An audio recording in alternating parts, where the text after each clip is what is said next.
Sienna God, hello all. Good afternoon, Wado. Thank you for watching. This is day 4, part A of reading Hollywood Babylon by Kenneth Angers. Okay, we left off at the Brothers of Cough Drop fame, while Miss Davies herself appeared in the costume of a 19th century belle.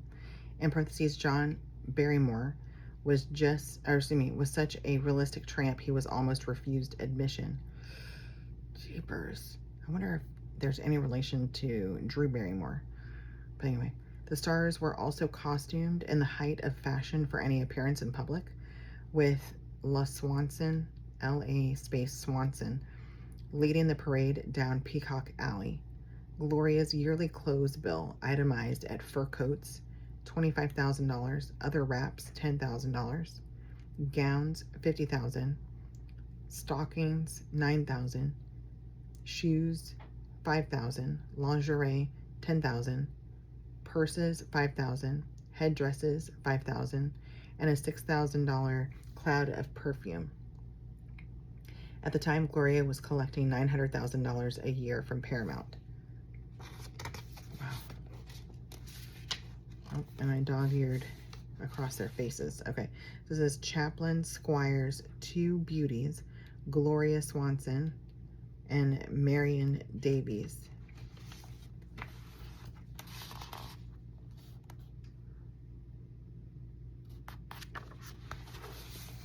Charlie's nymphs. While Hollywood's naively exhibitionistic golden people romped through the roaring 20s at a killing pace, there existed in their midst a slight solitary figure dedicated to the film as art. This man was British, and British he would remain. Charles Spencer Chaplin attended other people's parties, the fancy dress, not the quote-unquote wild kind. But he was never known to throw one. This perfectionist preferred to build his own studio on land he purchased on the corner of Sunset Boulevard and La Brea, and spent months on costly retakes on his pictures. Chaplin did not seek out scandal. Scandal came to him. Chaplin had been the subject of diverse speculations in the film colony since his meteoric rise to fame. Some of these speculations dealt with his alleged avariciousness.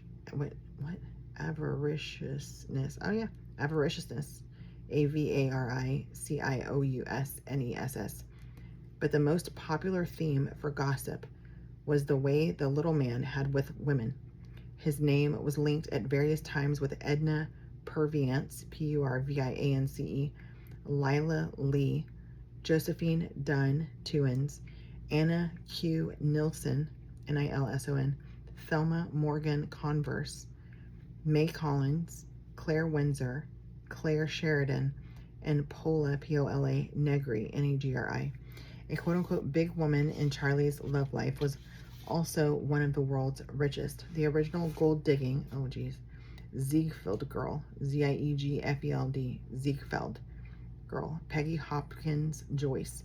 She cruised into Hollywood with a $3 million bankroll, in parentheses, alimony from 5 husbands, close parentheses, in the scandal-streaked year of 1922, just to see if the most talked about quote-unquote Sin City in the world measured up to its reputation. Peggy arrived in Hollywood dressed in chic-est, so chic-est, black, set off by a display of emeralds and diamonds. A young man had just taken his life on her account in Paris. What? Her mourning was confined to her wardrobe. However, and soon she and Chaplin were having dinner à deux, D-E-U-X. I don't know if that's dinner. There's not 2 N's. It's D-I-N-E-R-A, do. Diner à deux? I don't know. Her opener had a certain showgirl candor, in quotes. Is it true what all the girls say, that you're hung like a horse? Oh my God. Okay. End quote.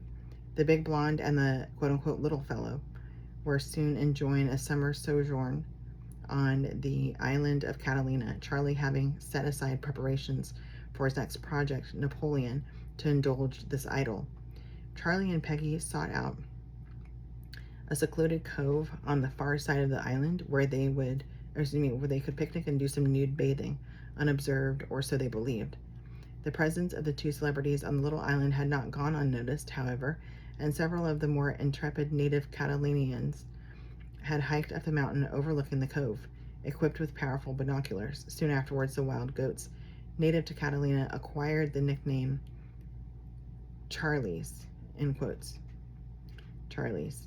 During their brief but intense friendship, Peggy regaled Chaplin with the story of her life as a gold-digging adventuress. Chaplin put these anecdotes to good use, several incidents in Peggy's early career providing him with necessary inspiration for his film, A Woman of Paris.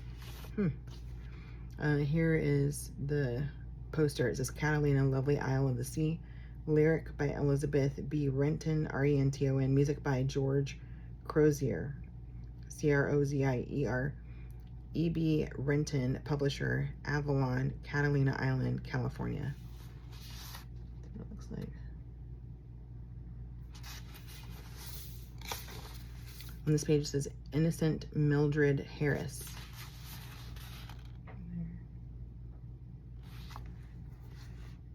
And this one says Experienced Peggy Hopkins Joyce.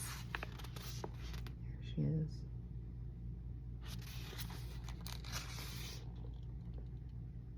Yeah. So that's the lady with all the money from the dead husbands, all the alimony money. Eesh. Okay, the quote-unquote Little Women in Charlie's Hollywood career established his reputation as a chicken hawk.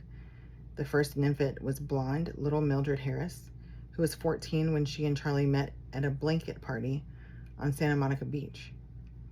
Whoa, she was just 16 when Charlie asked her to marry him. What? He had been informed of her pregnancy, and it seemed the sporting thing to do.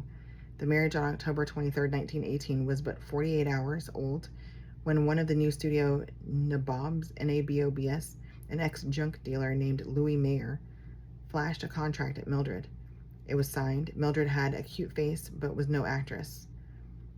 Mayer, however, saw the salability of billing her as Mrs. Charlie Chaplin. Oh, quote-unquote Mrs. Charlie Chaplin. The contract annoyed... Oh, for this next page it says Charlie Away with Women. So, there that is. You know, I don't think I've ever seen him without the wig and the mustache and stuff and the eyebrows. So I was like, is that Charlie Chaplin? I'm not really sure. Anyway, moving on. This says Friend and Rival Pola, P-O-L-A, and Nazimovia, N-A-Z-I-M-O-V-A. Mova. Anyway, here are those pictures. Oh, and it says Nazimovia. See her in Revelation. See her in Toys of Fate. See her in Eye for Eye. See her in Out of the Fog and soon The Red Lantern.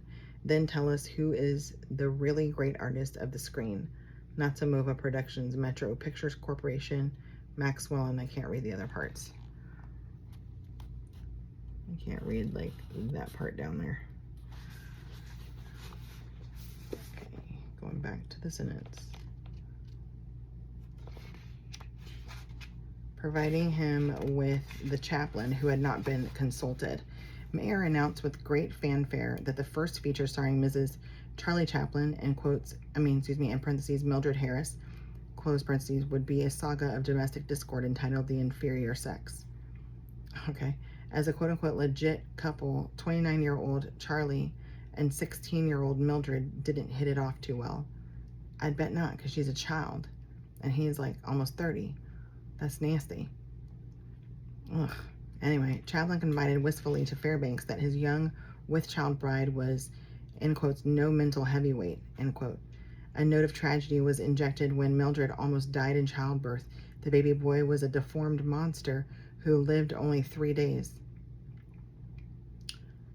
That's sad. He was buried in Hollywood Memorial Park Cemetery under a headstone marked, in quotes, the little mouse, end quote, with an undertaker's prop smile fixed on his face. He had never smiled. While Mayer launched a publicity campaign based on, end quote, the famous comedian's wife, end quote, the Charlie-Mildred marriage went PFFD. And they began accusing each other In parentheses, she charged cruelty, he charged infidelity, and in close parentheses, on the nation's front pages. Chaplin was too discreet to draw attention to the nature of her flights from the conjugal bed, often to spend the night with Metro's, in quotes, women of 1,000 moods, end quote, Nazimova. Charlie was also fed up with Mayer's tacky exploitation of his name to promote Mildred's films, the second of which was a, end quote, quote-unquote, quickie, Mary Pickford imitation titled Polly of the Storm Country. Given Chaplin's mood, it was evident that sparks would soon fly.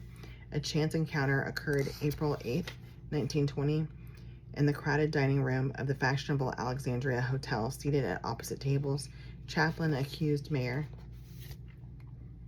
Okay, so I did what I thought I did. I misspoke. So I accidentally said career providing him with the chaplain. It's not. It was talking about the contract that of going for her being billed as Mrs. Charlie Chaplin to get money and everything. So it said the contract annoyed Chaplin. I think that's what I said. Anyway.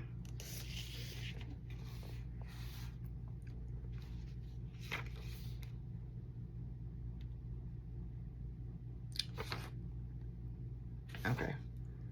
So chance encounter occurred April 8th, 1920 in the crowded dining room of the fashionable Alexandria Hotel. Seated at opposite tables, Chaplin accused Mayer of encouraging Mildred to give up the ante of their divorce settlement.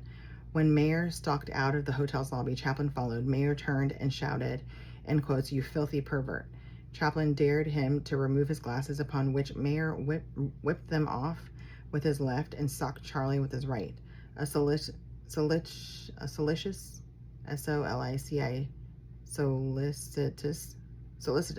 I got it, solicitous, Jack Pickford uprighted Charlie from the potted palm jeepers, into which he had collapsed, and led him away, dripping blood. Good Lord. Mayer, who had learned to scrap during his rough days as a New Brunswick ironmonger, sneered as he watched him go, in quotes, "I only did what any man would have done," end quote. So it says Mayor of MGM, snarls and fisticuffs. What kind of skeletons are in the closet of MGM? You know what I'm saying? Chaplin and Lita, teenage bride. Well, he liked him young, didn't he? That nasty. I'm gonna tell you, some of these people I'm just like, oh my God. The ones that I actually like remember seeing some of their stuff or hearing their names or whatever, I'm just like totally looking at them differently. Don't know about y'all. It says Lolita. Then there was the original, and it looks like this, so I'm not like reading it funny. What is that?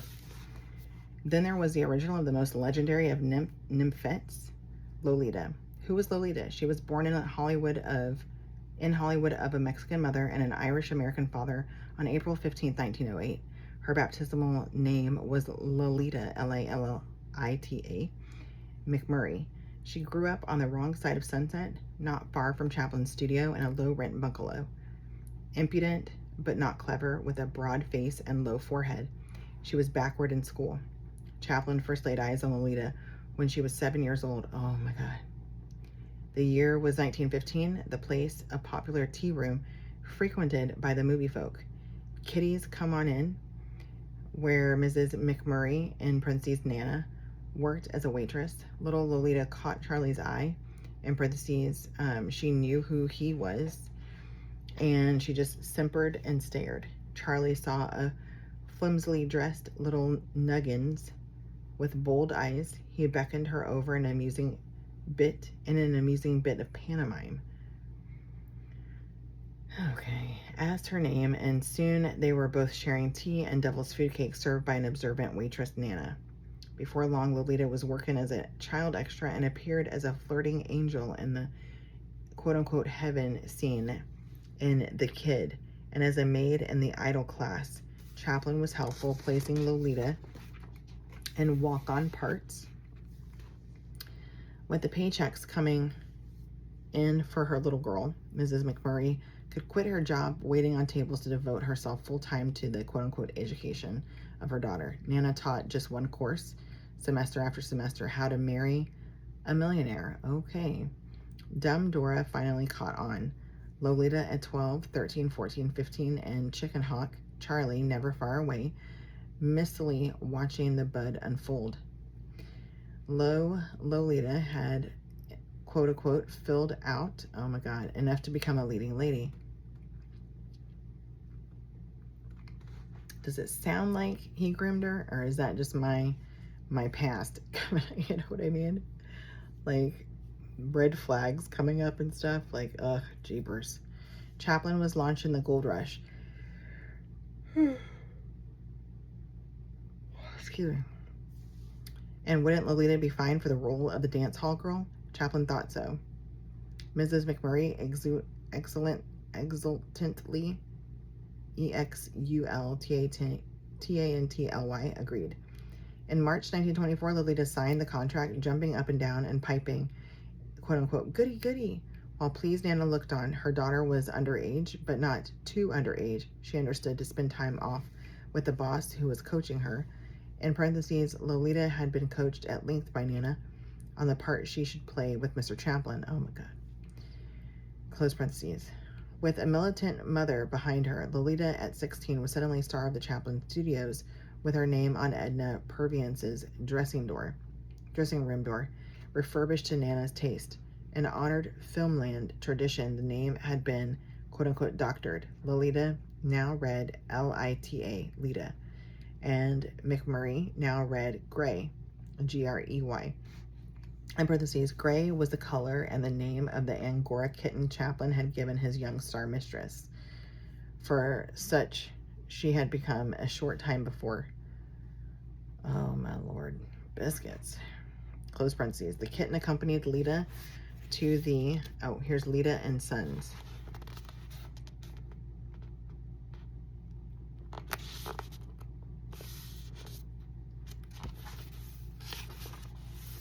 This says Chaplin and the idol class, expensive extras, Mrs. McMurray and Lita as maids.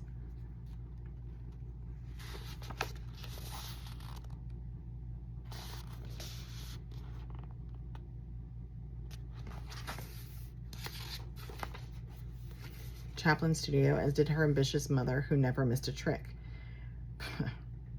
Press releases praised the new leading lady to the skies for her talent, her beauty, her, in quotes, aristocratic Spanish forebears, end quote.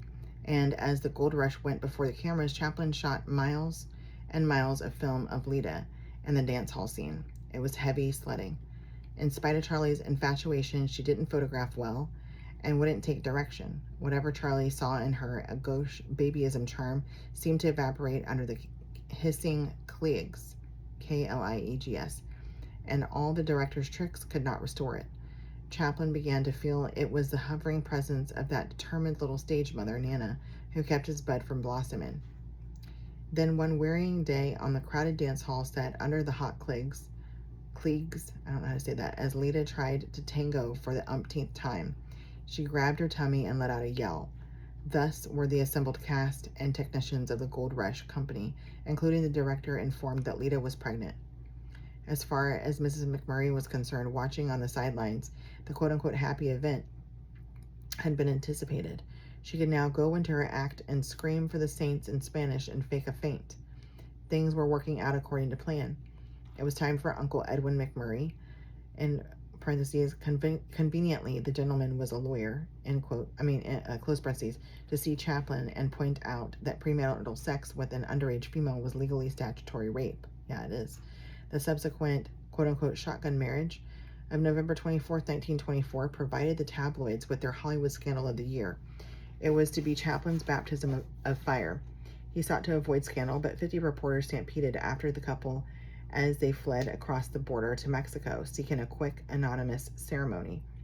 Instead, they played dusty, heat wave, hide and seek with badgering hordes of newsmen.